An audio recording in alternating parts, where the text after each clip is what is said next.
Anna Weber, and I'd love to share with you an amazing story how Music for Life saved my mom's life. My mom was diagnosed on May the 4th, 2014 this year with a series of infections in her body and a very deep and dangerous pneumonia, and she's in her 90s. She was hospitalized in ICU for 8 days. But when the doctors released her home, they said there is nothing else they can do for her except basically place her on hospice at home. And she wasn't eating at the time, she wasn't drinking because they were afraid, the doctors, that she's going to be choking with the food. So therefore, they just basically brought a nurse, administered some of light morphine to help her kind of be more comfortable. And basically, she was on starvation. Well, it's needless to say, it's very hard to see your mother starve to death, regardless of what her age is. And I told the head nurse, I said, I'm going to take a chance. I want to give her a little bit of blended bananas and apples and oranges and some fruits and just see if she can actually take it through that little spoon, that little straw into her system and not really starve her to death. Well, something really huge happened. She swallowed it, one bite, one drop after the other. Then half an hour later again I gave her and I blended things. And it was just amazing just to watch her that she wasn't really choking.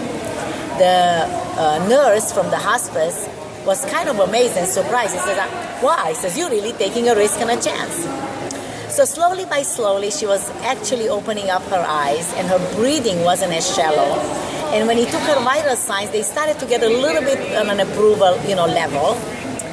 But furthermore, something even bigger happened. I actually, the next day, I made her some wonderful, they call it Jewish penicillin, a really wonderful chicken soup with lots of herbs and lots of great organic vegetables. I blended it, and again, I started giving her little bits, little drops by little drops. And then as I was giving her the soup, after we kind of finished the soup, I said, I said to my husband, I said, I have an idea. I need to play a little bit of music for her. And I learned from Judith Pinkerton and Amy Frost that how wonderful it is really to use music for healing. So here I'm opening up my iPhone and I'm playing for her Judith Pinkerton on YouTube or, Violin. And my mom just loves the violin. She was raised with violin.